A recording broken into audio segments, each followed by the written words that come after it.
troubles anxieux, attaques de panique, phobie. Anatomie. L'angoisse saine est un sentiment normal ayant une fonction protectrice puisqu'elle met en garde en cas de danger. Elle se distingue de la peur maladive qui paraît disproportionnée et déplacée aux yeux de l'entourage et des autres. Définition. L'angoisse saine est un sentiment normal ayant une fonction protectrice puisqu'elle met en garde en cas de danger. Elle se distingue de la peur maladive qui paraît disproportionnée et déplacée aux yeux de l'entourage et des autres. Cause. Les troubles anxieux sont fréquents et surviennent tôt au cours de la vie. Les femmes en sont plus touchées que les hommes. La cause exacte de ces troubles n'est pas connue. Il est probable que plusieurs facteurs y contribuent. On suppose qu'une prédisposition génétique favorise les troubles anxieux. Les troubles du métabolisme cérébral, en particulier d'un neurotransmetteur appelé sérotonine, sont également discutés. La survenue de la maladie peut être provoquée par des facteurs extérieurs.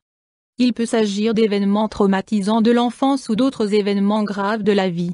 Mais l'angoisse peut également être apprise. Exemple, un sujet victime de turbulences au cours d'un vol peut développer une peur de prendre l'avion.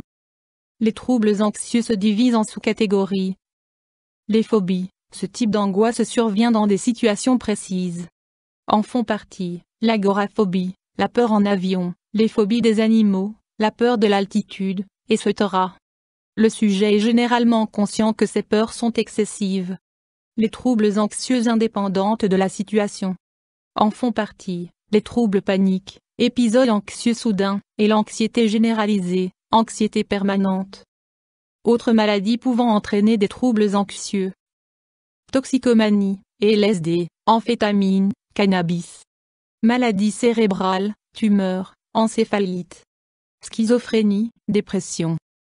Troubles, symptômes. Le trouble anxieux se manifeste à plusieurs niveaux.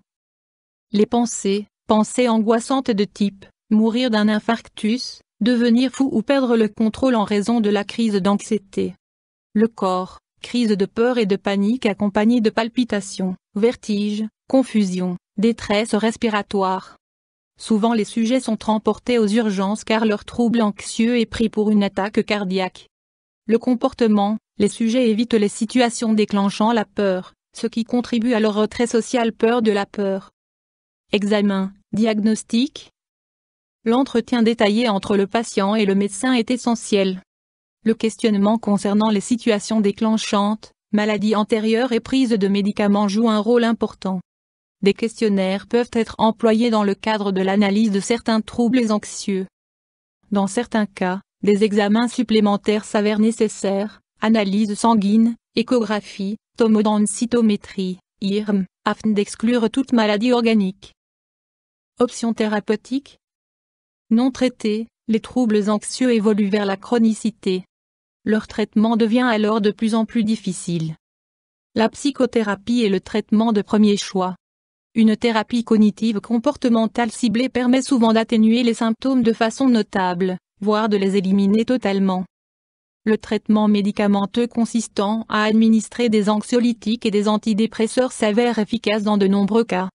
Il faut cependant noter que la prise de ces médicaments doit être limitée dans le temps et qu'elle doit être prescrite et surveillée par un médecin en raison du risque de dépendance qu'ils entraînent. Les techniques de relaxation, telles que le training autogène, peuvent aider le patient. YouTube Dr Alabé,